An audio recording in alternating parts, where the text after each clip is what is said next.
तर आज आम्ही आलेलो आहोत आझाद मैदानात. इथे आमचे सर्व आदिवासी बांधव हक्कासाठी एकजूट झालेले आहेत. तर आपण त्यांच्याशी चर्चा करूया.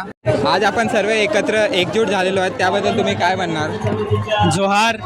आज आपण एकत्र होण्याचं कारण की आपल्याला जो संजय गांधी राष्ट्रीय उद्यानामध्ये जे आपण राहतो पिढ्यानपिढ्या, आणि त्या जमिनीमध्ये जो 2006चा कायदा आहे सामूहिक वन हक्क दावा, जो वन हक्क दावा जो आहे तो आदिवासींवर ऐतिहासिक अन्याय झाला आहे, त्या अन्यायाला दूर करण्यासाठी हा आपल्याला कायदा करून दिलेला आहे, वन हक्क कायदा. त्या अनुषंगाने आपण प्रत्येकजण जो आदिवासी आपला समाज आहे, प्रत्येक जणांनी वैयक्तिक आणि सामूहिक दावे भरून सुद्धा आज आपल्याला संजय गांधी राष्ट्रीय उद्यानातून विस्थापित करण्याचं सरकार धोरण आखत आहे आणि तशा नोटिसा बजावत आहे. तर त्या अनुषंगाने आपण सरकारला एक विरोध करण्यासाठी आणि आपला हक्क, आमचा 2006 वरती हक्क आहे आणि तो तुम्ही दाव्याच्या रूपाने आम्हाला पूर्ण द्या, या अनुषंगाने आपण इथे आलेलो आहे. मी संजय गांधी नॅशनल पार्कमध्ये राहते. ज्या दिवशी 26 जानेवारी असतो, स्वातंत्र्य दिन असतो, त्या दिवशी आमच्या इथल्या माणसांवरती प्रजासत्ताक दिनच्या दिवशी कारवाई कशी केली फॉरेस्टने?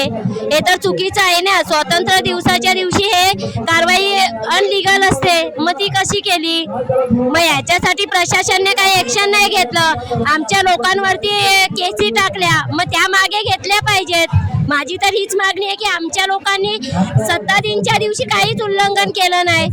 तुमच्या लोकांनी तर उल्लंघन केलं ना. प्रजासत्ताक दिनच्या दिवशी त्यांनी कायदेशीर आमच्यावरती कारवाई केली, मग त्यांच्यावरती कारवाई का होत नाही आणि आमच्या माणसांवरती का कारवाई करतायत? मला पुनर्वसन नको, आमचं घर आहे तिकडेच पाहिजे आम्हाला. आपला तर 2006ला FRA कायदा चालू झाला ना, त्या कायद्यानुसार आपल्याला त्याच्यामध्ये तरतूद दिलेली आहे की आपलं घर, आपल्या घराची जमीन जी आपण लावतो कसतो शेतीवाडी जी काय ती आपल्या नावावर झाली पाहिजे, असं त्याच्यामध्ये तरतूद आहे. तर त्या हिशोबाने त्याची अंमलबजावणी झाली पाहिजे कायद्याची, ही आमची प्रमुख मागणी आहे. आणि तिथे जे अनिता पाटेकरची मॅडम आहेत, तिने जो आमच्या हैदोस घातलेला आहे, आमच्या BST बस त्यांनी बंद केल्या, त्या बंद त्यांनी केला पाहिजे. आणि जे आदिवासीच्या लोक कामावरून काढलेलं आहे त्यांना परत त्यांनी कामावर घेतलं पाहिजे. आणि ज्या लोकांना केसेस केलेल्या आहेत, त्यांनी कोटा केसेस केलेल्या आहेत, त्या कोर्टातली केसेस त्यांनी मागे घेतल्या पाहिजे परत, ही आमच्या प्रमुख मागण्या आहेत. असे आहेत का 2006चा जो कायदा आहे आदिवासी समाजाला, तो लागू झाला पाहिजे. दुसरी गोष्ट, आमचे पाडे जिथे आहेत 10 पाडे संजय गांधी राष्ट्रीय उद्यान नॅशनल पार्कमध्ये, ते पिढून पिढ्यापासून राहतात, ते जिथे वसलेले आहेत तिथेच राहिले पाहिजे. आम्हाला पुनर्वसन नाही पाहिजे. आम्हाला सरकारकडे एवढीच माग आहे की आमचा जो 2006चा जो कायदा आहे तो आम्हाला मंजूर करावा आमच्यासाठी, आणि आमच्याकडे जे काय समस्या आहेत त्या आम्हाला पूर्ण करायला पाहिजे. जसा आमचा रोजगार आहे, आमच्या BSTच्या बस बंद केलेल्या आहेत, त्याच्यानंतर आम्हाला अतिक्रमण म्हणून त्यांनी घोषित करतात आहे. अतिक्रमण म्हणून लोकांना सांगतात की यांना हे आदिवासी आहे, त्यांनी अतिक्रमण केलेलं आहे. तर आम्ही अतिक्रमण केलेलं नाही, आम्ही ह्या जंगलाचे मालक आहोत, आम्ही मालक इकडचे आहोत. आता आपण भेटूया आपले ग्रामसभा अध्यक्षांना, अनिल खारवे. आजचा आझाद मैदानमध्ये जो मोर्चा ठेवलेला आहे, हे संजय गांधी राष्ट्रीय उद्यानातील आदिवासीबद्दल, पाण्यांबद्दल,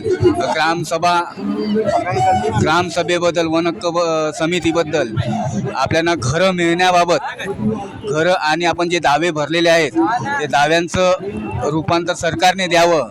जे दावे भरलेले ते सरकारने आम्हाला द्यावं, हे सरकारला विनंती आहे.